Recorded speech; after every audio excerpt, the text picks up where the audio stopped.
Welcome to square talks. ఈరోజు దేశంలో, రాష్ట్రంలో, తెలుగు రాష్ట్రాల్లో ఇంజనీరింగ్ విద్య ఎలా ఉంది? గతంలో ఒక 15-20 ఏళ్ల క్రితం ఇంజనీరింగ్ విద్యకి ఇప్పటికీ ఉన్న తేడా ఏంటి? ఇంజనీరింగ్ విద్యతో ఈరోజు ఇంజనీరింగ్ విద్యార్థులు అనేక దేశాలకు వెళ్ళి ముఖ్యంగా సాఫ్ట్‌వేర్ రంగంలో పేరు గడిస్తున్నారు. అనేక అవకాశాలు కూడా ఉంటున్నాయి. మిగతా ఒక్క సాఫ్ట్‌వేరే కాకుండా మిగతా బ్రాంచెస్‌కి సంబంధించి కూడా మనం వివరాలు తెలుసుకోవాల్సి ఉంది. అసలు ఇంజనీరింగ్ విద్య పూర్తి వివరాలు తెలుసుకునేందుకు మనతో మాట్లాడేందుకు MVSR engineering college assistant professor Gudipudi Venkata Chalapathirao గారు మనతో ఉన్నారు. నమస్తే అండి. నమస్తే అండి. ఇంజనీరింగ్ విద్యకు సంబంధించి ఒక 15-20 ఏళ్ల క్రితానికి ఇప్పటికి తేడా ఏమన్నా ఉందా? తప్పకుండా అండి. మనకు పాతకాలంలో గనక అంటే 1990s కానీ, లేదు 1985 దగ్గర గానీ ఇంజినీరింగ్ కాలేజ్ తీసుకుంటే, అప్పుడు ఇంజినీరింగ్ అడ్మిషన్స్ కాలేజెస్ తక్కువ. అండ్ ఆ కాలేజెస్ కూడా ఏంటంటే that was run by the government only. So, number of colleges తక్కువున్నాయి. అండ్ అప్పుడు government focusing on the theoretical knowledge మీద ఎక్కువ ఫోకస్ చేసేది. సో, ఆబ్వియస్‌లీ ఏంటంటే ఆ ఇంజినీరింగ్ కాలేజ్‌లో మనకుండేది కోర్ సీట్స్ మాత్రమే, కోర్ బ్రాంచెస్. కోర్ బ్రాంచెస్ అంటే ఏంటంటే electronics and communication, mechanical, civil అట్లాంటి బ్రాంచెస్ మాత్రమే ఉండేవి. వేరాజ్ తర్వాత మనకిప్పుడు ప్రెజెంట్ నౌఎడేస్ కనుక చూసుకుంటే more focused colleges, engineering colleges ఏంటంటే టెక్నాలజీ డెవలప్ అయిపోయి then we are focusing on the colleges are focusing on the IT sectors. That means software jobs. Data science అనండి, కంప్యూటర్ సైన్స్ ఇంజినీరింగ్ అనండి, లేకపోతే information technology అనండి, these branches మీద ఎక్కువ focus చేస్తుంది. Because nowadays job opportunities are more with respect to the soft skills మీద ఎక్కువ ఉంటున్నాయి. కాబట్టి స్టూడెంట్స్ కూడా అది ఎక్కువ ప్రిఫర్ చేస్తున్నారు కాబట్టి, సో దాని మీదే ఎక్కువ ఇంజినీరింగ్ కాలేజ్ కూడా ఎక్కువ డెవలప్‌మెంట్ ఇచ్చేస్తుంది. కోర్ బ్రాంచెస్ కూడా at the same time core branches is best when equally compared to the soft skills. విద్యార్థుల్లో తేడా ఏమన్నా ఉందా అప్పటికి ఇప్పటికి? ఇప్పటికి ఏంటంటే అండి, మనకు యాక్చువల్‌గా అప్పుడు ఇంజినీరింగ్ కాలేజ్‌కి ఇప్పుడు యాక్చువల్‌గా ఏంటంటే, అప్పుడు ఇంజినీరింగ్ కాలేజ్‌లో ఏంటంటే, మనకు కోర్ జాబ్స్ ఉండేటప్పటికి ఏంటంటే, స్టూడెంట్స్ దే ఆర్ అప్పుడు ఉన్నటువంటి platforms, educational platforms will be limited sources. Limited sources అంటే బుక్ నాలెడ్జ్. లేదు లెక్చరర్స్ చెప్పింది. అండ్ ఆ బుక్ నాలెడ్జ్ మూలకంగా ఏంటంటే, ఆ బుక్‌లోంచి మనం చదవాలి. ఆ బుక్‌లోంచే మనం డేటా డెరివేషన్ చేయాలి అనేది ఉంటుంది. ఇప్పుడొచ్చేటప్పటికి ఏంటంటే, we are having the number of platforms. Textbook knowledge అనేది లేదు, లైబ్రరీ ఫెసిలిటీ అనేది it will be there one of the platform కింద మారిపోయింది. Nowadays there are the number of open sources are there. That means video lectures ఉన్నాయి. యూట్యూబ్‌లో lectures వస్తాయి. And మనకు NPTEL courses ఉన్నాయి. నంబర్ ఆఫ్ కోర్సెస్ ఉన్నాయి. నంబర్ ఆఫ్ సబ్జెక్ట్స్ ఉన్నాయి. And in fact we are getting the suppose if you had గూగుల్‌లో మనం search చేస్తే, ఒక టాపిక్ సెర్చ్ చేస్తే దాని మీద వందల పేపర్లు, పబ్లికేషన్స్ కనపడతాయి. If you study all those things, then we can know what is the reality of the present trend అనేది మనకు తెలుస్తుంది. కాబట్టి అప్పటికి, ఇప్పటికి అసలు అన్‌కంపేరబుల్ అండి. అప్పుడున్నటువంటి నాలెడ్జ్ గాని మనం 10%తో కంపేర్ చేస్తే, ఇప్పుడు 300% ఎక్కువ. ఇప్పుడు 90s తర్వాత ప్రైవేట్ కాలేజ్, ఇంజినీరింగ్ కాలేజ్ విపరీతంగా రావడం వల్ల ఆ! ఈ మధ్య కాలంలో చాలా పెరిగిపోయాయి. ముఖ్యంగా తెలుగు రాష్ట్రాల్లో ఆ! విపరీతంగా పెరిగిపోయాయి. ఆ! దీనివల్ల మంది ఎక్కువైతే మజ్జిగ పల్చనన్నట్టు ఆ! ఎక్కువ ఇంజినీరింగ్ కాలేజ్ రావడం వల్ల ఆ! చదువుల ప్రమాణాలు, విద్యా ప్రమాణాలు తగ్గిపోయాయా? అది దాంతో నేను జనరల్‌గా ఏకీభవించటం అనేది తక్కువ అండి. ఎందుకు చెప్తున్నానంటే, మనకు ఒక్కోసారి ఏంటంటే, అంతకుముందు ఏంటంటే గవర్నమెంట్ కాలేజెస్ ఉండేటప్పటికి ఒక 10 కాలేజెస్ ఉండేవి. ఆ 10 కాలేజ్‌లో సీట్స్ గనుక మనం తీసుకుంటే మాక్సిమం అటు 300 ఆర్ 400 సీట్స్ మాత్రమే ఉండేవి. At the time engineering, study of engineering అనేటప్పటికి ఏంటంటే, ఇట్ విల్ బి ద అందరి ద్రాక్ష పుల్లన అంటారు కదా! ఆ టైప్‌లో మనకు కనపడేది. ఎవరో మెరిట్ స్టూడెంట్స్ వచ్చేవాళ్ళు. ఒక్కోసారి ఏంటంటే కొంచెం చదువుతున్న వాడు కూడా బికాస్ ఆఫ్ వాడి బ్యాడ్ లక్ అనుకోనియండి, లేకపోతే వాడి యొక్క ఇదనుకోనివ్వండి. అండ్ ఆ ఎంసెట్‌లో గనుక రాకపోతే then obviously he has to forgo his career towards the engineering. But government దీనికి ఆలోచన చేసి, అదే ఆ మెరిట్ స్టూడెంట్సే కాదు, మెరిట్ స్టూడెంట్స్‌తో పాటు మిగతా వాళ్ళకి కూడా మనం విద్యను అందించాలి. మన సమాజంలో ఏంటంటే అందరికీ చదువు ఉండాలి. అందరూ కూడా ఏంటంటే మంచి వెల్ ఎడ్యుకేటెడ్ అయ్యి ఉండాలి అన్న ఉద్దేశంతో government focus on the education and ఈ ఇంజినీరింగ్ కాలేజ్ పెంచడం మూలకంగా మజ్జిగ పల్సన అనేది కాన్సెప్ట్ అనేది కాదు. Government is focusing simultaneously. అప్పుడు మనకున్నటువంటి జాబ్స్ చూడండి. జాబ్స్ వచ్చేటప్పటికి ఓన్లీ గవర్నమెంట్ సెక్టార్‌లోనే జాబ్స్ ఉండేవి. వేరేది ఇప్పుడు చూడండి కొన్ని lakhs of jobs will be available for the students. Suppose students is completely having the knowledge అనుకోండి. Then obviously he will be getting the campus placement with huge package. Now ప్రతిరోజు మన పేపర్‌లో కనపడుతూ ఉంటుంది. 24,00,000 ప్యాకేజ్ వస్తుంది. లేకపోతే 35,00,000 వస్తుంది. Even in the different engineering కాలేజెస్‌లో 34,00,000 ప్యాకేజీ ఇట్లా వస్తున్నాయి. అంటే ఏంటి మనకు అక్కడ చెప్పేది ఒకే లెక్చరరే. 60 మందికి చెప్పేది ఒక లెక్చరర్. ఒక స్టూడెంట్‌కి వచ్చేటప్పటికి 40,00,000 ప్యాకేజ్ వస్తుంది. ఒక స్టూడెంట్‌కి వచ్చేటప్పటికి 4,00,000 ప్యాకేజ్ వస్తుంది. That means lecturer is same. Only the student motivation towards the career will be the different. So students గనక మారితే definitely they will have a bright future. Engineering కాలేజెస్‌లో గతంలో కంటే ఇప్పుడు పాస్ పర్సెంటేజ్ తగ్గుతూ ఉంది. కారణం ఏంటంట? మీరన్న దానికి ఏంటంటే సార్, ఇప్పుడు యాక్చువల్‌గా ఏంటంటే ఫస్ట్ స్టూడెంట్స్ ఏంటంటే they have to understand what the platform they are living. Okay. What the platform they are living అంటే ఏంటంటే, మనకు సపోజు ఇంజినీరింగ్ కాలేజ్ ఒక సబ్జెక్ట్ గనుక తీసుకున్నాం అనుకోండి. Communication subject. Because I am the electronics and communication engineering staff కాబట్టి. So, communication subject గనుక తీసుకుంటే, కమ్యూనికేషన్‌లో 10 మార్క్స్ క్వెషన్ ఉంటుంది. అదే గేట్ గనక ఎళ్ళామనుకోండి 4 మార్క్స్ క్వెషన్ ఉంటుంది. అదే క్వెషన్ కాంపిటీటివ్ ఎగ్జామ్‌లో తీసుకున్నాం అనుకోండి 1 మార్క్ క్వెషన్ ఉంటుంది. So, the way of answer by the student will be the different. Suppose if he has to giving the comprehensive paper, that means platform is there will be the comprehensive platform. అంటే ఏంటి? వాడు answer చేయాల్సిన total steps answer చేయాలి. ఎక్కడ miss కాకూడదు. Total స్టెప్స్‌కి వాడు 10 మార్కులు ఇస్తున్నాడు. అంటే if you are losing the one step means automatically number of marks will be reduced. So, అదే ప్రాబ్లమ్ అంటే 10 కంప్లీట్ స్టెప్స్ ఎయ్యాలి. వేరేజ్ ఇక్కడికొచ్చేటప్పటికి గేట్‌లోకొచ్చేటప్పటికి అదే ప్రాబ్లమ్‌ని 2 మార్క్స్‌కి అడుగుతాడు. అంటే 2 స్టెప్స్‌తో నాకు ఆన్సర్ రావాలి. అంటే ఎంత ఫాస్ట్‌గా వాడు డెవలప్ చేయాలి థింకింగ్ అనేది ఈజ్ టెస్టింగ్. అండ్ అదే ఆన్సరు కాంపిటీటివ్ ఎగ్జామ్‌లోకొచ్చేటప్పటికి యెస్ ఆర్ నో. ఆ ఆన్సర్ కరెక్టా? కాదా? అంత మటుకే చెప్తాం. అంటే 30 సెకండ్స్‌లో. So, if the student attempting the comprehensive paper and he is writing the only one step of the answer, then obviously there is the possibility of losing the marks. కాబట్టి first student comprehensive paper attempt చేస్తున్నామా? Competitive exam paper attempt చేస్తున్నామా? ముందు అది ఆలోచించాలి first.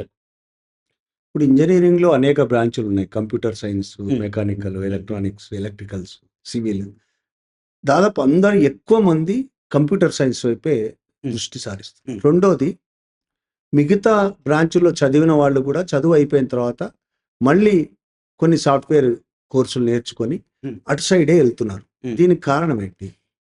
యాక్చువల్‌గా ఏంటంటే sir, అది మనకు కంప్యూటర్ సైన్స్ ప్రెజెంట్ ట్రెండ్ ఏంటంటే, ఒక్కసారి కంప్యూటర్ సైన్స్ బూమ్ అనేది రీసెంట్ ఇయర్స్‌లో కంప్యూటర్ సైన్స్ బూమ్ అనేది కనపడ్డది. Okay. That means number of placements will be increased at a stretch. Okay. Whereas ECE వచ్చేటప్పటికి ఏంటంటే, మనకి ఈసీఈ గాని, లేకపోతే సివిల్ గాని, మెకానికల్ గాని there is a gradual increase in the companies. So, obviously gradual increase in companies అనేటప్పటికి number of placements will be the very less when compared to the software companies. ఒక software company తీసుకుంటే, ఏ company maybe employability will be the 3 staff members ఉండొచ్చు, 10 members ఉండొచ్చు, 1,00,000 members కూడా ఉంటాయి. అదే సా hardware subject గనుక తీసుకుంటే, హార్డ్‌వేర్ కంపెనీ గనుక తీసుకుంటే, then obviously there may be a fixed number 30 or 40 అంతకంటే వాడు పెంచుకోలేడు. ఓకే. సపోజ్ ఈసీఐఎల్ గనుక తీసుకున్నారనుకోండి 2500 మెంబర్స్ అంటారు. 2500 మెంబర్స్ కంటే మనం ఇంక్రీజ్ చేయలేము. అదే సాఫ్ట్‌వేర్ కంపెనీ అనుకోండి, దెన్ ఆబ్వియస్లీ సాఫ్ట్‌వేర్ కంపెనీలో ఈ కంపెనీ కాకపోతే ఇంకో కంపెనీ 30 కంపెనీస్ స్టార్టప్స్ పెడుతున్నారు. Nowadays everybody is startup develop చేస్తున్నారు. That will be self employment మీద ఎక్కువ ఫోకస్ చేస్తున్నారు. సో, సాఫ్ట్‌వేర్ సైడ్ ఎక్కువ జాబ్ ఆపర్చునిటీస్ ఉన్నాయి కాబట్టి, so, parents and students they are thinking that so it is a better to join in the computer science. అంతే తప్ప computer science, ECE and triple every branch is having their own remarkable success. నేను అనేది ఇలా మిగతా బ్రాంచెస్లో చదివి కూడా software side వెళ్ళే people ఎవరైతే ఉన్నారో స్టూడెంట్స్ ఉపయోగం ఉంటుందా వాళ్ళకి కానీ, అటు పనిచేసిన కంపెనీలకు పని చేయించుకుంటున్న కంపెనీలకు కానీ?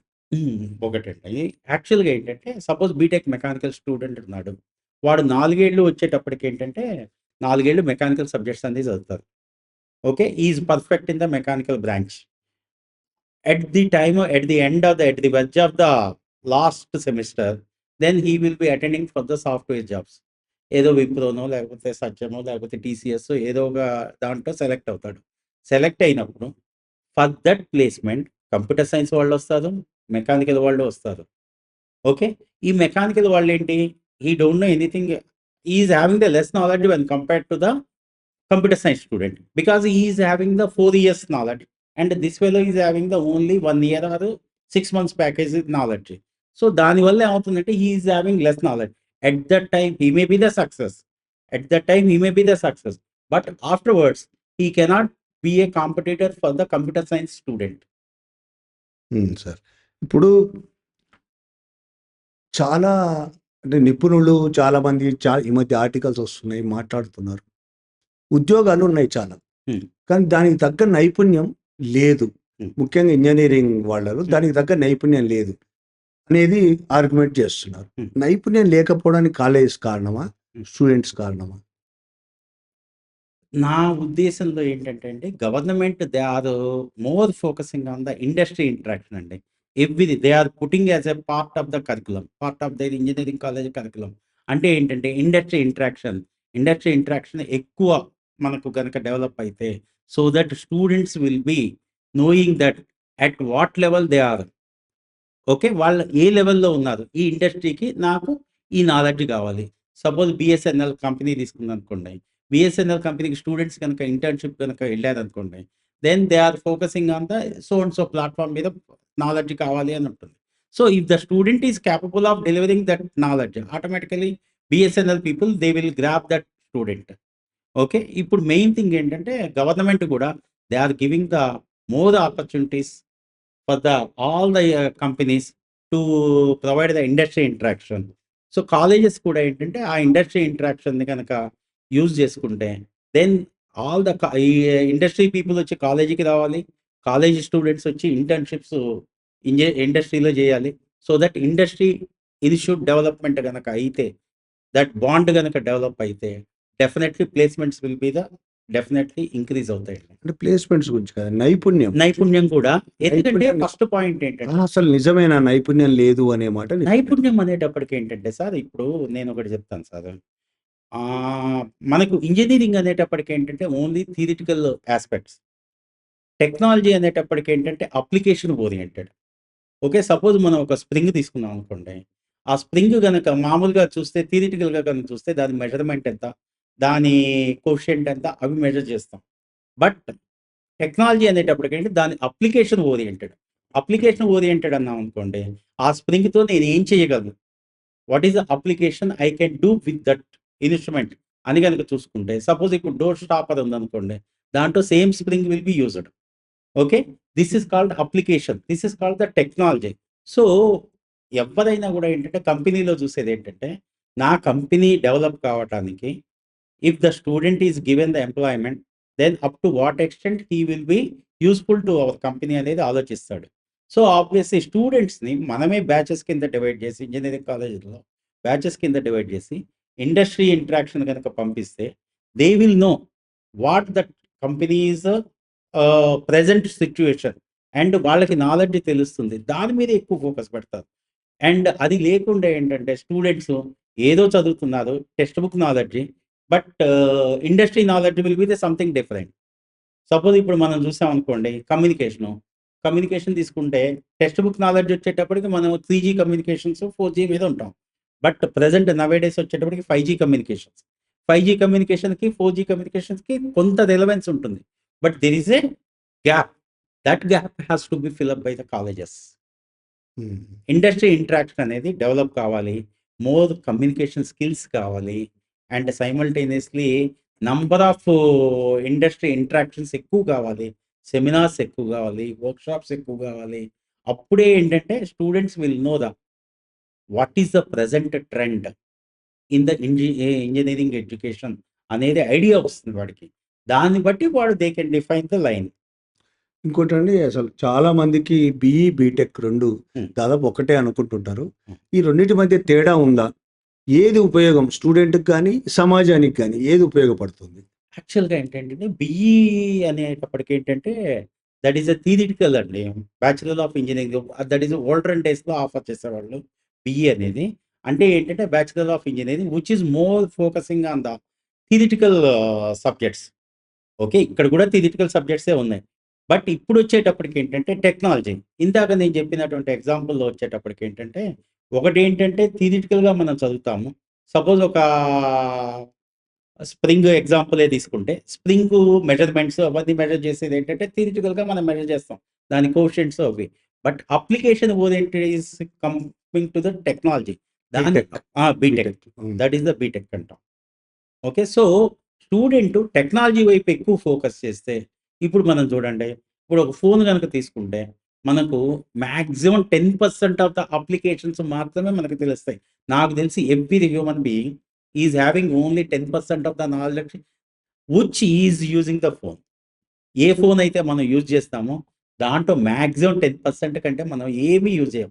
మహా అయితే ఏమవుతుంది, లేకపోతే వాట్సాప్ యూజ్ చేస్తాం అవి. But forbidden applications number of applications ఉంటాయండి. ఆ అప్లికేషన్స్ అన్నీ తెలియాలి అంటే, then obviously must have focus on the what the system is. So, that is called the technology. ఆ టెక్నాలజీ డెవలప్‌మెంట్ సైడ్ గనుకెళ్తుంది. Government is focusing on the technology development అండి undoubtedly. ఇప్పుడు students దాదాపు ఇంజినీరింగ్ స్టూడెంట్స్ అందరూ కూడా campus selections గురించి ఎదురు చూస్తుంటారు. యాహ్! హైదరాబాద్‌లోనే చూసుకుంటే, ఆ! తెలంగాణలో అవ్వచ్చు, తెలుగు రాష్ట్రాల్లో హ్మ్.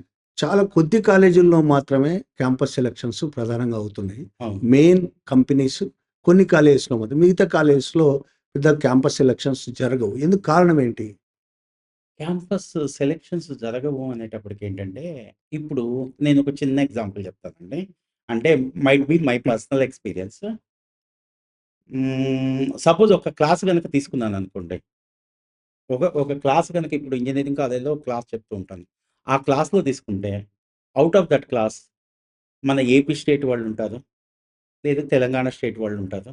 But only this side. Okay. Suppose అదే కాంపిటీటివ్ ఎగ్జామ్‌కెళ్ళామనుకోండి. హైదరాబాద్‌లో coaching సెంటర్‌కెళ్ళామనుకోండి.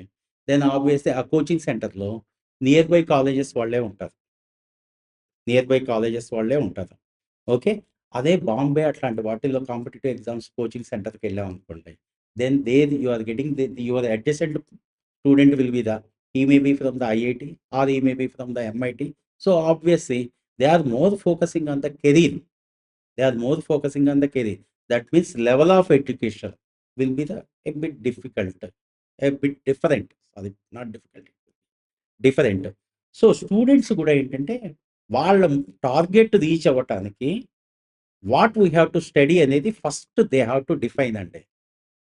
First they have to define. నేను ఈ సబ్జెక్ట్‌లో నేను మీకు కొన్ని కాలేజెస్‌లోనే క్యాంపస్ సెలక్షన్స్ ఎందుకు ఆ! అవుతున్నాయి? అదే దానికి ఏంటంటే క్యాంపస్ ప్లేస్‌మెంట్స్ ఎందుకు రావట్లేదు అంటే, ఇప్పుడు ఒక ఎంప్లాయర్ ఉన్నాడండి. అండ్ అతను ఎప్పుడు కూడా ఏంటంటే క్యాంపస్ ప్లేస్‌మెంట్‌కెళ్ళినప్పుడు campus placement his target is to select so and so students అని ఉంటుంది. Okay. Suppose if the students are not having the certain knowledge, it is below the threshold level అనుకోండి. Then ఆబ్వియస్‌గా how he can recruit. And అయిపోయిన తర్వాత ఇప్పుడు present ఉన్నటువంటి ట్రెండ్‌లో కూడా ఏంటంటే స్టూడెంట్స్ కూడా ఏంటంటే, ఇవాళ టెక్నాలజీ డెవలప్ నేర్చుకుంటారు కంపెనీస్‌లో. ఆఫ్టర్ సర్టెన్ టైమ్ వచ్చేటప్పటికి, ఆ నాలెడ్జ్ రాగానే immediately they are moving for the some other company. So, obviously that will be also one of the point they are observing companies. ఇప్పుడు ఒక కాలేజ్ నుంచి కొంతమందిని తీసుకుంటారు. ట్రైనింగ్ ఇస్తారు. అంతా అయిపోయిన తర్వాత ఔట్ ఆఫ్ 10 స్టూడెంట్స్, 5 స్టూడెంట్స్ బయటికెళ్ళిపోయినారనుకోండి. Then there will be a loss. అట్లా కంటిన్యూయస్‌గా ఒక 3 ఆర్ 4 ఇయర్స్ గనక అదే కాలేజ్ నుంచి వచ్చారనుకోండి. దెన్ మీ బిట్ రెడ్యూస్ చేస్తారు. ఇప్పుడు క్యాంపస్ సెలక్షన్స్‌లో నిజానికి 100% కరెక్ట్‌గా జరుగుతున్నాయంటారా? కొన్ని కార్పొరేట్ పెద్ద పెట్టుబడులు ఉన్న కాలేజెస్ హ్మ్. తమకు అనుకూలంగా మార్చుకుంటున్నాయి అంటారా? ఈ క్యాంపస్‌లు నిజాయితీ ఉందా అందులో? అది 100%. నిజాయితీ ఉంటుందండి. హుహు. దాంట్లో ఏముండదండి. ఓకే. 100%. వాళ్ళు ఎవ్వరు కూడా ఏంటంటే సార్ ఇప్పుడొకటి they don't want to destroy their own company. Hmm. Okay. ఇప్పుడు కంపెనీ అతను వచ్చేసేసి ఇంటర్వ్యూకొస్తాడు. They don't want to destroy their own company. వాడికి కావాల్సింది మాత్రమే సెలెక్ట్ చేసుకుంటాడు. వాడికి అక్కర్లేనిది వదిలేస్తాడు. ఇక బయట వాళ్ళు ఎవ్వరు చెప్పినా గూడా suppose if he is not having the knowledge ఇమ్మీడియేట్‌గా వాళ్ళేమంటారంటే, మేము మళ్ళీ చూస్తాం సార్. నెక్స్ట్ టైమ్‌కి మళ్ళీ ఒకసారి రమ్మనమంటాం తప్ప, but they are not compromising sir. They are not at all compromising. ఇప్పుడు ఇంజినీరింగ్ విద్యకు 100% they are pure and perfect campus placements. ఇప్పుడు ఇంజినీరింగ్ చదవాలనుకునే ఇంటర్ తర్వాత పిల్లలు హ్మ్. ఏ సబ్జెక్టు, ఏ బ్రాంచ్ తీసుకోవాలనే విషయంలో ఎడ్యుకేషన్ ఉందా వాళ్ళకి? హ్మ్. ఏ బ్రాంచ్ అయితే వాళ్ళకు ఉపయోగం హ్మ్. అనే దాని విషయంలో ఎడ్యుకేషన్ ఉందా? హ్మ్. లేకపోతే ఏం చేయాల్సి ఉంది? ఏం చేస్తే బావుంటుంది? యాక్చువల్‌గా ఏంటంటే సార్ ప్రతి కాలేజెస్‌లో కూడా ఔట్ గోయింగ్ బ్యాచ్‌కి lecturers itself they have to train. Okay. వాళ్ళకేంటంటే బయటికి ఎళ్ళేటప్పుడు నీకు ఈ ఆపర్చునిటీస్ ఉన్నాయి. ఓకే. సపోజ్ ఇంటర్మీడియేట్ స్టూడెంట్స్ ఉన్నారు. ఏదో చైతన్య కాలేజీ, నారాయణ కాలేజీ వాటిల్లో లేదు ఏ కాలేజ్ అయినా గూడా నో ప్రాబ్లమ్. ఆ కాలేజ్ లెక్చరర్స్ ఏంటంటే ఔట్ గోయింగ్ బ్యాచ్‌కి ఈ కాలేజెస్‌లో ఈ బ్రాంచెస్ ఉన్నాయి. ఈ బ్రాంచెస్ ఎలక్ట్రానిక్స్ చేస్తే ఈ 4 ఏళ్ళు ఫోకస్ గనక చేస్తే then obviously you are getting this type of placements. Okay. లేదు అనేటైతే దెన్ ఆబ్వియస్‌లీ సీఎస్‌సి చేస్తే ఈ ప్లేస్‌మెంట్స్ ఉన్నాయి అనేది వాళ్ళు చెప్పాలి. సో దట్ ఏంటంటే student will get the awareness. Parents first of all parents అనేది అవేర్‌నెస్ అనేది వాళ్ళకివ్వాలండి. పేరెంట్స్ జనరల్‌గా ఫోకస్ చేస్తూ ఉంటారు. అదే ఇప్పుడేంటంటే వాళ్ళకొక బెంచ్ మార్క్ లాగా అయిపోతుంది. సో అండ్ సో కాలేజ్‌లో గనుక మా అబ్బాయి చేరితే దెన్ ఆబ్వియస్లీ మా అబ్బాయి లైఫ్ సెటిల్ అయిపోయింది అని అనుకుంటారు. బట్ ఏ ఇంజినీరింగ్ కాలేజ్‌లో ఏ బ్రాంచ్ చదివినా కూడా that will be the best. That is a God gift. That is a God gift. A branch తీసుకున్నా గూడా, మనం ఎలక్ట్రికల్‌లో తీసుకుంటే టాపర్స్ ఉన్నారు. ఓకే. ఎలక్ట్రానిక్స్‌లో తీసుకుంటే టాపర్స్ ఉన్నారు. ఐఏఎస్‌లు, ఐపీఎస్‌లు చేసిన వాళ్ళున్నారు. అండ్ మెకానికల్‌లో చేసి కూడా మా గురువుగారైనటువంటి జాయింట్ డైరెక్టర్ లక్ష్మీనారాయణ గారు, ఆయన శిష్యుడు. మాకు ఈ బీటెక్‌లో చెప్పారు. ఆయన mechanical, BTech mechanical and he is the IPS. So, student focus మీదే ఎక్కువుంటుందండి. అండ్ పేరెంట్స్ వాళ్ళు ఇంప్రెస్ చేస్తూ ఉంటారు. వాళ్ళు ఫోర్స్ చేస్తూ ఉంటారు స్టూడెంట్స్ మీద. నువ్వు ఈ కోర్స్ చెయ్యి, ఈ కోర్స్ చేస్తే బావుంటుంది. ఈ కోర్స్ పిల్లలకేంటంటే వాళ్ళకి ఫ్రీగా వదిలేసేసి, వాళ్ళ లైన్ ఇచ్చేస్తూ, బ్యాక్ సైడ్ మానిటరింగ్ చేస్తుంటే, బిహైండ్ ద కర్టెన్ మానిటర్ చేస్తూ ఉంటే, definitely students will grow, will be the very high. ఇప్పుడు కాలేజీల్లో చెప్తున్న అన్ని బ్రాంచ్‌లకు సమానమైన ఉద్యోగ అవకాశాలున్నాయా? ప్రతి ఏ బ్రాంచ్‌కైనా ఓన్లీ కంప్యూటర్ సైన్స్‌కే ఎక్కువ అవకాశాలున్నాయా? ప్రెజెంట్ ఇప్పుడొచ్చేటప్పటికేంటంటే, because government is focusing on ఎవ్వరైనా కూడా ఏంటంటే సార్, కాంపిటీటివ్ యుగంలో ఉన్నాం మనం. సో, ఆబ్వియస్‌లీ ఆ కాంపిటీటివ్ యుగంలో నేను వన్ ఆఫ్ ద కాంపిటీటర్ కింద ఉండాలి అంటే, కంపల్సరీగా నేను ఆ లైన్ ట్రెండ్ యూజ్ చేసుకోవాల్సిందే. సో, ఇప్పుడు కంప్యూటర్ సైన్స్ అనేది trend. Nowadays computer science trend. But ECE is at పార్.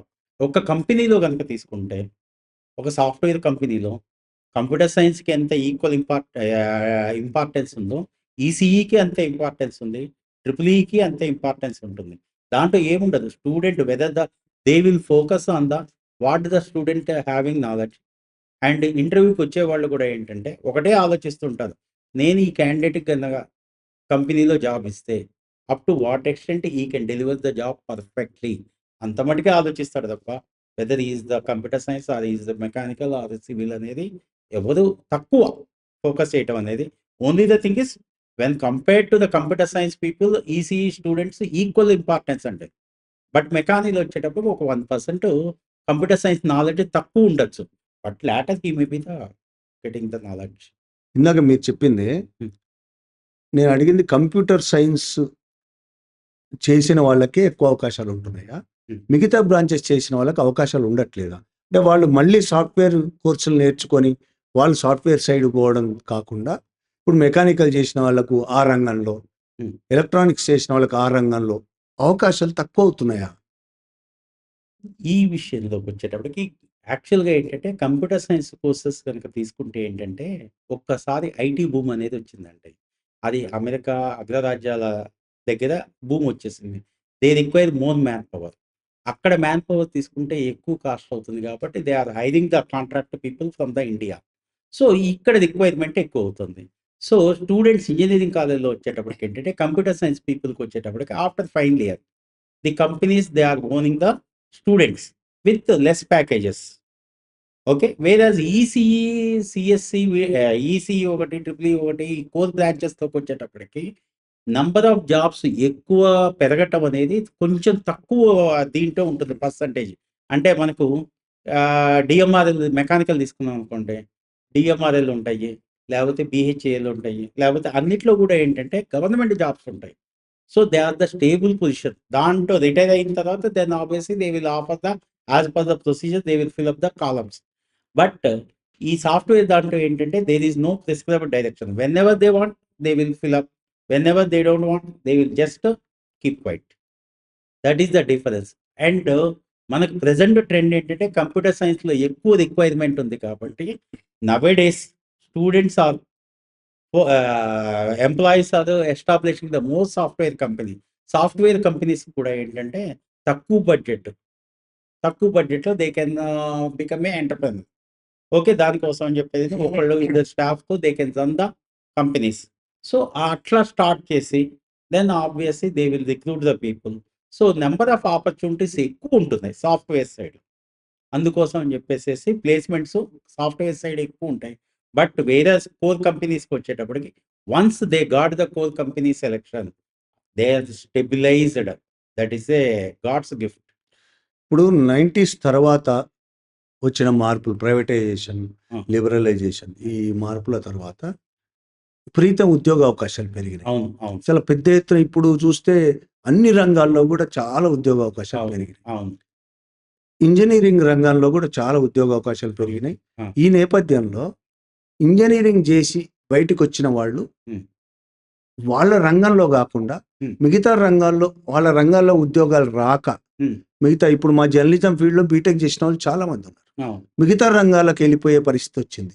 హ్మ్. 20,000కు, 10,000కు, 15,000కు, 40,000కు చేసే పరిస్థితి వచ్చింది. ఎందుకు ఈ విధంగా వాళ్ళ రంగంలో ఉద్యోగాలు రావట్లేదు? ఇంత అవకాశాలు ఉండి కూడా ఎందుకు రావటం లేదు ఉద్యోగాలు? యాక్చువల్‌గా ఏంటంటే స్టూడెంట్స్ ఇంజినీరింగ్ కాలేజ్‌లో ఇందాక నేను చెప్పాను. ఇంటర్మీడియేట్ లెవెల్‌లో ఔట్‌గోయింగ్ బ్యాచ్‌కి లెక్చరర్స్ ఎలా ట్రైన్ చేయాలో, అట్లానే ఇంజినీరింగ్‌లో కూడా ఏంటంటే ప్రతి స్టూడెంట్‌కి కూడా ఆ కోర్స్ సబ్జెక్ట్‌లో ఏ అవకాశాలున్న ఉపాధి అవకాశాలు ఏమున్నాయి? లేదు ఫర్దర్ ఎడ్యుకేషన్ అవకాశాలు ఏమున్నాయి? ఇవన్నీ గనక ట్రైన్ చేయగలిగితే దెన్ ఆబ్వియస్‌లీ ఏ స్టూడెంట్స్ ఏంటంటే ఏమీ ఐడియా లేక ఏదో ఒక ఫీల్డ్ ఎంచుకోవాల్సొస్తుంది. ఆఫ్టర్ బీటెక్ తర్వాత జనరల్‌గా ఏమంటారు? అది బీటెక్ అయిపోయింది. ఎందుకు రాలేదా? జాబ్ రాలేదు. మెకానికల్ ఆ రోజు వద్దన్నాను. సో, ఇట్లాంటి మాటలు అనకుండా పేరెంట్స్ గూడా ఏంటంటే బీటెక్ మెకానికల్ చేసావు నాన్న. ఓకే. నెక్స్ట్ ఏం చేద్దాం అనుకుంటున్నావు? మంచి జాబ్ చెయ్యి. జాబ్ ఆపర్చునిటీ వస్తుంది అని స్టూడెంట్స్‌ని గనక ఎంకరేజ్ చేస్తే they don't want to shift అండి. They don't want to shift. B Tech mechanical చేసినా కూడా they are having the good jobs. B Tech చేసిన తర్వాత వాళ్ళ రంగంలో జాబ్ రాని వాళ్ళే కదా మిగతా రంగంలోకొస్తున్నారు. అదే సార్. వాళ్ళకి ఏంటంటే because of the mental tension మూలకంగా మా ఫ్రెండ్ వచ్చేటప్పటికి నేను కంప్యూటర్ సైన్స్‌లో నేను చేశాను. నాకు జాబ్ వచ్చింది. నాకు రాలేదు. సో, ఆబ్వియస్లీ వాడు ఏమనుకుంటాడు అదే సరే ఏదో ఒకటి ముందు జాబ్‌లో జాయిన్ అవుదాం. So, I want to settle in the life అని చెప్పి they are changing their life.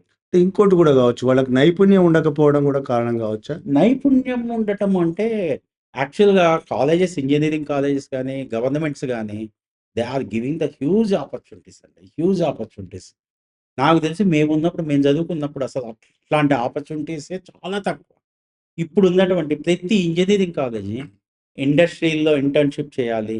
Okay. And government they are putting the competitions. Smart India hackathon అని ఉంటుంది. స్మార్ట్ ఇండియా హ్యాకథాన్ ప్రతి ఇంజినీరింగ్ కాలేజీ వాళ్ళు పార్టిసిపేట్ చేయాలంట. ప్రతి branch, inter branch. Government is focusing on the inter branch. They are selecting the projects with respect to inter branch. అంటే mechanical with ECE. They are giving the first preference. So that ఏంటంటే రెండిట్లోనూ they are the full fledged knowledge ఉంటుందని. అట్లాంటి వాటిల్లో ఏం చేస్తున్నారంటే colleges they are asking the government AICTE గాని, UGC గాని they are sending the circulars. Select the best project final year project. Okay. మీ దాంట్లో నుంచి 3 ప్రాజెక్ట్స్ సెలెక్ట్ చేయండి. మంచి ప్రాజెక్ట్ సెలెక్ట్ చేయండి. ఓకే. దాన్ని మాకు స్మార్ట్ ఇండియా హ్యాకథాన్‌కి పంపించండి. లేదు మీ పిల్లల చేత ప్రాజెక్ట్ డెవలప్ చేయించండి. బెస్ట్ దానికి మేము ప్రైజ్ ఇస్తాము. Okay. So, technology government side నుంచి ఫుల్ ఫ్లెడ్జ్డ్‌గా ఉందండి. అండ్ ప్రీవియస్‌గా మనకేంటంటే, ఇంజినీరింగ్ కాలేజీ సబ్జెక్ట్ అనేటప్పటికేంటంటే, అప్పుడు థియరిటికల్ లెక్చరర్ చెప్పింది, ప్లస్ లేదు అనేటైతే మనకు లైబ్రరీలో ఉన్న books.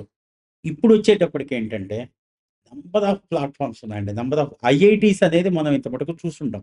But nowadays ప్రతి సబ్జెక్ట్‌కి కూడా IIT staff government NPTEL courses ఉన్నాయి. ఎన్‌పీటీఎల్ కోర్సెస్ ఉన్నాయి. ఎన్‌పీటీఎల్ కోర్స్ ప్రతి సబ్జెక్ట్‌కి they are offering the NPTEL courses. మనకు మామూలుగా ఇంజినీరింగ్ కాలేజ్‌లో 50 క్లాసులు గనక చెప్తే సబ్జెక్టు, వాళ్ళు 72 అవర్స్, 80 అవర్స్ కూడా చెప్తారు. ఆ 80 అవర్స్‌కి they are charging only nominal amount అండి. ₹1000. They are providing the certificate. This fellow has completed so and so exam and they are having the pass percentage is like this. అంటే student చేతిలో ఉందండి. Student చేతిలో ఏంటంటే వాడు నేర్చుకోవాలి. Subject నేర్చుకోవాలి. ఇవి నేర్చుకొని ఇండస్ట్రీ ఇంటరాక్షన్ డెవలప్ చేసుకొని he must train his mind at part to the requirement to the industry. అప్పుడు డెఫినిట్‌గా షైన్ అవుతాడు. ఇంకో ప్రశ్న, మీరు మీ సబ్జెక్ట్ కాకపోవచ్చు గానీ, గతంలో స్టడీస్ సమాజాన్ని అర్థం చేసుకునే విధంగా హ్మ్. సోషల్ సైన్సెస్‌ని బోధించేది. హ్మ్. అలాగే అన్ని సబ్జెక్ట్స్, దాదాపు అన్ని సబ్జెక్టులను సమానంగా బోధించడమే గాకుండా, సమాజాన్ని అర్థం చేసుకునే విధంగా ఉండేది. హ్మ్. ఇప్పుడు సోషల్ సైన్సెస్ మీద పూర్తిగా పోయింది. డామినేషన్ మొత్తం ఇంజినీరింగ్. హ్మ్. టోటల్ సమాజం మీద, ఇవాళ విద్యార్థుల మీద ప్రభావం ఓన్లీ ఇంజినీరింగ్ ప్రభావం ఉంది. హ్మ్. దీనివల్ల స్టూడెంట్స్ లేకపోతే యూత్ సమాజాన్ని అర్థం చేసుకోవడం అనేది కోల్పోయారు పూర్తిగా. ఓన్లీ వాళ్ళ కెరీర్ తప్ప సమాజాన్ని అర్థం చేసుకోవడం, దేశము, వీటన్నిటికి సంబంధించి పూర్తిగా అన్ని ఆలోచనలు కోల్పోయారా అనేది నా ప్రశ్న. ఆ! దీనికి నేను ఒక పాయింట్ చెప్తానండి. యాక్చువల్‌గా ఏంటంటే అంతకుముందు ఇంజినీరింగ్ కాలేజ్‌లో ఏంటంటే డే 1 నుంచి మనకు ఏదైతే ఇంజినీరింగ్ స్ట్రీమ్‌లో జాయిన్ అయినామో ఆ సబ్జెక్ట్స్ చెప్పేవాడు. Now present last few years back నుంచి ఏఐసీటీఈ ఒక పర్టిక్యులర్ ఓరియంటేషన్ ప్రోగ్రామ్ అనేది పెట్టింది. 15 days orientation including university colleges. All engineering college they must follow. 15 days program run అవ్వాల్సిందే. Specified number of hours. ఆ specified number of అవర్స్‌లో ఏంటంటే, one day they have to all the students has to move to the that villages. They have to study. They have to put a paper at what they are studied, what they had learned. And ఒక్కోసారి ఏంటంటే social awareness programme. ఒక్కోసారి పిల్లలు స్కూల్స్‌కి తీసుకెళ్తారు. వీళ్ళు పాఠం చెప్పాలి. And ఒక్కోసారి విలేజెస్‌లో డెవలప్ చేయాల్సొస్తుంది. సో, ఇట్లాంటివన్నీ కూడా సోషల్ అవేర్‌నెస్ ప్రోగ్రామ్స్ ఇప్పుడు ఇంట్రొడ్యూస్ చేశారండి. ప్రెజెంట్ అయితే orientation program within the first year they are 15 days before starting the course itself. Engineering college, every engineering college they must follow. ఇప్పుడు అవసరాలకు తగ్గట్టు ఇంజినీరింగ్ స్టడీ డెవలప్ అయ్యిందా? అంటే ఉదాహరణకి మిగతా సబ్జెక్ట్స్ పెద్దగా తెలియదు గానీ, సాఫ్ట్‌వేర్ కంప్యూటర్ సైన్స్ చేసిన వాళ్ళు హ్మ్. బయటకొచ్చి మళ్ళీ తప్పనిసరిగా వేరే కోర్సెస్ చేయాల్సిన పరిస్థితి ఉంది వాళ్ళ. హ్మ్. అంటే అవసరాలకు తగ్గ స్టడీస్, ఇంజినీరింగ్ స్టడీస్ డెవలప్ అయ్యాయా? హ్మ్. అవ్వాల్సిన అవసరం ఉందా? యాక్చువల్‌గా ఏంటంటే, మనము ఇంజినీరింగ్ చేసినప్పుడు ఏంటంటే, సపోజు ఒక సెమిస్టర్ గనుక తీసుకుంటే 8 సబ్జెక్ట్స్ ఉన్నాయనుకోండి.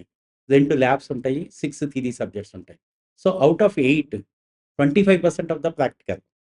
Remaining 75% is the theory subjects. అంటే ఏంటి? ప్రాక్టికల్ ఓరియంటేషన్ వచ్చేటప్పటికి మనకొచ్చేటప్పటికి 25% మీద ఫోకస్ చేస్తున్నాం. ఓకే. థియరీ సబ్జెక్ట్స్ మీదే ఎక్కువ ఫోకస్ చేస్తున్నాం. అది సబ్జెక్ట్ స్టూడెంట్స్ అంతా పోయేటప్పటికి వాడి నాలెడ్జ్ మొత్తం కూడా 25% మీదే ప్రాక్టికల్ ఉంటుంది. బట్ ఔట్‌సైడ్ ఇండస్ట్రీకొచ్చేటప్పటికి వాడికి 100% నాలెడ్జ్ రావాలి. 100% ప్రాక్టికల్ నాలెడ్జ్ కావాలి. వీడికేమో 25% నాలెడ్జే ఉంది. So, obviously there is a gap between the practical knowledge of the students having and simultaneously what the company has required. So, అది మధ్యలో ఆ గ్యాప్ ఫిల్ చేసుకుంటే student he will be eligible to get the jobs. Okay. మిగతా రాష్ట్రాలతో పోల్చుకుంటే తెలుగు రాష్ట్రాల్లో engineering విద్య పరిస్థితి ఎలా ఉంది? మిగతా రాష్ట్రాలతో పోటీ పడుతుందా? అంతకంటే బెటర్‌గా ఉందా? ఎలా ఉందని ఫీల్ అవుతున్నారు? ఇంజినీరింగ్ మన దగ్గర బావుందండి. చాలా బావుందండి. మిగతా అమెరికా లాంటి దేశాలతో కూడా పోటీ పడే స్థాయిలో ఉందా? యాహ్! నో డౌట్ అండి. ఓన్లీ ద థింగ్ ఈజ్ ఇప్పుడు ఏంటంటే, మనం కూడా ఏంటంటే కొన్ని కాలేజెస్ అటానమస్ కాలేజెస్ అయినాయి. Okay. Government has given the free choice to select the subject what you want. నీకేం కావాలో అది పెట్టుకోండి. అండ్ నీ లోకల్ ఇండస్ట్రీస్‌కి తగ్గట్టు నాలెడ్జ్ డెవలప్ చేయటానికి నీకు ఎలాంటి సబ్జెక్ట్ కావాలో అది పెట్టుకోండి. బీఓఎస్ వీళ్ళే పెట్టుకుంటారు. బోర్డ్ ఆఫ్ స్టడీస్ మీటింగ్ అని. సిలబస్ వీళ్ళే ఫ్రేమ్ చేసుకుంటారు. Government has given the free hands to the colleges అండి. గవర్నమెంట్ ఈస్ వెరీ అంటే గతంలో వైఎస్ రాజశేఖర రెడ్డి ముఖ్యమంత్రిగా ఉన్నప్పుడు ఫీజు రీయింబర్స్‌మెంట్ అనే ఆ! ఒక పథకం పెట్టాడు. దానివల్ల చాలామంది వేలం వెర్రిగా ఇంజినీరింగ్ కాలేజ్ పెట్టి పర్మిషన్స్ తెచ్చుకొని ఆ! ఫీజు రీయింబర్స్‌మెంట్ మీద ఆధారపడి కాలేజెస్ నడిచారనే ఆరోపణలున్నాయి. ఆ! అది ఇప్పుడు లేదు ఫీజు రీయింబర్స్‌మెంట్. పూర్తిగా ఫీ పూర్తిగా అంతకుముందు వైఎస్ చేసినట్టు ఇప్పుడు చేయటం లేదు. యాక్చువల్ దానివల్ల కాలేజెస్ ఖాళీ అయిపోయినాయి. వాళ్ళు జీతాలు కూడా ఇవ్వలేని పొజిషన్ ఉంది కాబట్టి సరిగ్గా స్టడీస్ కూడా జరగట్లేదని ఒక ఆరోపణ ఉంది. దీని మీద ఏంటి మీ అభిప్రాయం? స్టడీస్ జరగట్లేదు అనే కంటే కూడా రాజశేఖర్ రెడ్డి గారు ఆ మహానుభావుడు పెట్టినటువంటి కాలేజెస్ ఆయన ఉద్దేశ్యం ఏంటంటే, ఒక్కొక్కసారి ఏంటంటే అండి, సమాజంలో కొంతమంది బాగా బీద బిక్కి వాళ్ళలో కూడా మంచి మంచి స్టూడెంట్స్ ఉంటారు. మంచి మంచి స్టూడెంట్స్ ఉంటారు. బ్రిలియంట్ స్టూడెంట్స్ ఉంటారు. వాళ్ళకి చదువు దక్కాలి అన్న ఉద్దేశంతో, అరే నీ వైపు నుంచి నీ చదువు నువ్వు చదివావు. సో, ఆబ్వియస్‌లీ నేను నా వైపు నుంచి నీకు బెనిఫిట్ చేస్తాను. ఇగో నీ ఫీజు నేను కడుతున్నాను. నువ్వు బాగా చదువుకో అని చెప్పేసేసి ఆయన మంచి సదుద్దేశంతో పెట్టాడు. దానివల్ల ఇంజినీరింగ్ స్టూడెంట్స్ చాలా బాగా చదివిన వాళ్ళు ఉన్నారు. కొంతమంది ఏంటంటే ఇగ అది దాన్ని రీ మోడిఫై చేసుకొని, రీడిఫైన్ చేసుకొని ఓకే. దాన్ని మిస్‌యూటిలైజేషన్ చేసుకున్న వాళ్ళు కొంతమంది ఉన్నారు. బట్ బాగా చదివిన వాళ్ళు కూడా నేను స్టూడెంట్స్ గురించి ఆ! మాట్లాడట్లేదు. కాలేజ్ యాజమాన్యాల గురించి మాట్లాడుతున్నా. కాలేజీ కాలేజ్ దీని మీద డబ్బులొస్తాయనే ఆశతోనే కాలేజీలు పెట్టి, ఇప్పుడు రాకపోవడంతో చాలా బ్రాంచులు అట్లా మూసేసుకున్న పరిస్థితి అట్లా ఉన్నది. అట్లా ఏం లేదు సార్. అట్లా ఏమి లేదు. ఇప్పుడు కాలేజెస్‌లో అండ్ కొన్ని ఇప్పుడు యాక్చువల్‌గా ఏంటంటే సార్ మా AICT all the engineering colleges comes under the AICT and NBA. ప్రతి 2 ఇయర్స్, 3 ఇయర్స్‌కి వస్తుంటుంది. NBA national board of accreditation. అది వెరిఫికేషన్ చేస్తుంది.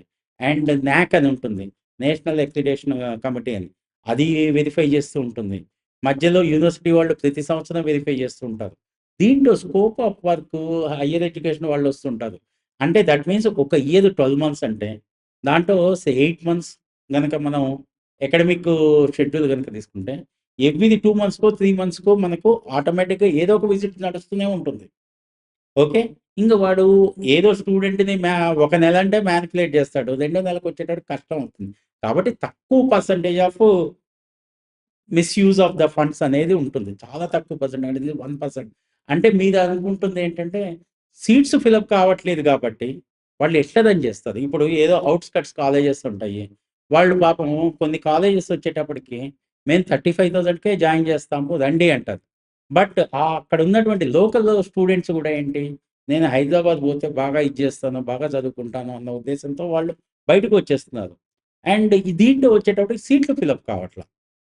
ఆ సీట్లు ఫిలప్ కాకపోవటం మూలకంగా దెన్ ఆబ్వియస్‌లీ వాడు ఫోర్‌గో అవుతున్నాడు తప్ప కాలేజెస్‌లో. But there intention is very nice intention. నేను చదువుకున్నానో, చదువుకోలేనో తర్వాత విషయం. మేనేజ్‌మెంట్ దృక్పథం ఎప్పుడు కూడా ఏంటంటే, నా మూలకంగా కొంతమంది స్టూడెంట్స్‌కి నేను విద్యాదానం చేస్తున్నాను. ఓకే. నేనంత ధనికుడిని కాదు కాబట్టి, సో, ఆబ్వియస్‌లీ గవర్నమెంట్ సహకారం తీసుకుంటాను. గవర్నమెంట్ 35,000 ఇస్తుంది. So, I can run that show అని చెప్పి వాళ్ళు కాలేజెస్ ఎస్టాబ్లిష్ చేశారు. బట్ స్టూడెంట్స్ గనక మారితే definitely that will be a best scheme అండి. ఒకవైపు మీరు చెప్తున్నారు ఉ ఉద్యోగ ఉపాధి అవకాశాలు ఇంజినీరింగ్ విద్య చేసిన వాళ్ళకి చాలా పెరిగాయి. హ్మ్. విపరీతమైన అవకాశాలున్నాయి. హ్మ్. ఆ పరిస్థితుల్లో కొన్ని కాలేజెస్‌లో సీట్లు భర్తీ కాకపోవడానికి ఏంటి కారణం? సీట్లు భర్తీ కాకపోవటానికి అంటే ఏంటంటే సార్, ఇప్పుడు యాక్చువల్‌గా కంప్యూటర్ సైన్స్ బ్రాంచ్ గనక తీసుకుందాం మీరన్నట్టు. కంప్యూటర్ సైన్స్ బ్రాంచ్ గనక తీసుకుంటే మనకు జాబ్ ప్లేస్‌మెంట్స్ వచ్చేటప్పటికి లీనియర్ స్టీప్ రైజ్ ఉంటుంది. ఓకే. దెన్ అదే ఈసీఈలోకొచ్చేటప్పటికి ఏంటంటే కొంచెం తగ్గుతుంది. ఆ స్లోప్ తగ్గుతుంది. ఓకే. మెకానికల్‌లోకొచ్చేటప్పటికి గవర్నమెంట్ జాబ్స్ కానీ, లేకపోతే తక్కువ ప్రైవేట్ కంపెనీలుంటాయి. సో, మంచి లాంగ్ స్టాండింగ్ కాలేజెస్ ఏంటంటే, కోర్ సబ్జెక్ట్స్ మీద ఎక్కువ ప్లాన్ చేశారు. కోర్ సబ్జెక్ట్స్ మీద మెకానికల్ గాని, లేకపోతే ట్రిపుల్ ఈ గాని, లేకపోతే సివిల్ గాని. So, obviously all of a sudden they cannot close that branches. So, వాళ్ళేం జేస్తున్నారు, కొన్ని రోజుల తర్వాత అయినా కూడా వీటికి మంచి ఫ్యూచర్ అయితే ఉంటుందండి. Core branches is having that definitely golden future. దాంట్లో డౌటే లేదు. ఇట్లా అప్స్ అండ్ డౌన్స్ అనేవి రావు. ఐటీలో లాగా ups and downs Rao. Okay. Software, computer science వచ్చేటప్పటికి ఇవాళ ఉన్నటువంటి ట్రెండ్ రేపు ఉండట్ల. ఇవాళ ఉన్నటువంటి నాలెడ్జ్ రేపు ఉండట్ల. అండ్ ఇవాళ ఉన్నటువంటి టాపిక్ రేపు ఉండట్ల. సో, వేరాస్ ఇది చూడండి, మనం కమ్యూనికేషన్‌లో గనుక తీసుకుంటే 1జీ స్పెక్ట్రము, 2జీ స్పెక్ట్రము, 3జీ, 4జీ, 5జీ there is a systematic rise. There is a సిస్టమాటిక్‌గా ఇదవుతుంది. సో, గ్రోత్ విల్ బి అట్లనే ఉంది. గ్రోత్ విల్ బి సిస్టమాటిక్‌గా ఉంటుంది. అండ్ ప్లేస్‌మెంట్స్ కూడా సిస్టమాటిక్‌గానే ఉంటాయి. వేరాజ్ కంప్యూటర్ సైన్స్‌లోకి వచ్చేటప్పటికి స్టీప్ రైజ్ ఉంటుంది. స్టీప్ ఫాల్ ఉంటుంది. ఇవాళ రోజున కంపెనీకి వెళ్తాడు. రేపు రోజున వచ్చేటప్పటికి కంపెనీ నుంచి బయటకొచ్చేస్తాడు. ఎందుకొస్తున్నాడో తెలీదు. Suppose if that fellow is saying that he is not suitable for that post అంటాడు. కరెక్ట్‌గా 3 months before this fellow is perfect అని చెప్పి వాడే చెప్తాడు. How he can justify the statement? Okay sir. చివరగా ఇప్పుడు ఇంటర్ చదువుతూ ఇంజినీరింగ్‌లోకి రావాలనుకుంటున్న విద్యార్థులకు హ్మ్. మీరు ఏం చెప్పదలుచుకున్నారు? First parents, engineering college intermediate college staff పేరెంట్స్‌కి, లేదు ఇంజినీరింగ్ స్టూడెంట్స్‌కి కౌన్సెలింగ్ ఇవ్వాలండి. ఈ బ్రాంచెస్ ఉన్నాయి. ఈ బ్రాంచెస్ కోర్ బ్రాంచెస్ ఇవున్నాయి. దీని ఆపర్చునిటీస్ ఇలా ఉంటాయి. అండ్ సాఫ్ట్‌వేర్ సైడ్ ఉంటే ఈ బ్రాంచెస్ ఇలా ఉన్నాయి. All of a sudden if you change the line that means suppose mechanical join అయ్యి తర్వాత కంప్యూటర్ సైన్స్‌కి మారితే ఈ డ్రాబ్యాక్స్ వస్తాయి. ఓకే. ఈ ప్రాబ్లమ్స్ ఫేస్ చేయాల్సొస్తుంది. లేదు నువ్వు ఇలానే ఉంటే ఈ అడ్వాంటేజెస్ ఉన్నాయి అని గనక చెప్పగలిగితే, suppose if they are having the knowledge గనక కొంచెం ఇప్పుడు అందరు lecturers they are having the vast knowledge. అన్ని కాలేజెస్ వాళ్ళు లెక్చరర్స్ అందరూ కూడా దే ఆర్ వెల్ నాలెడ్జ్డ్.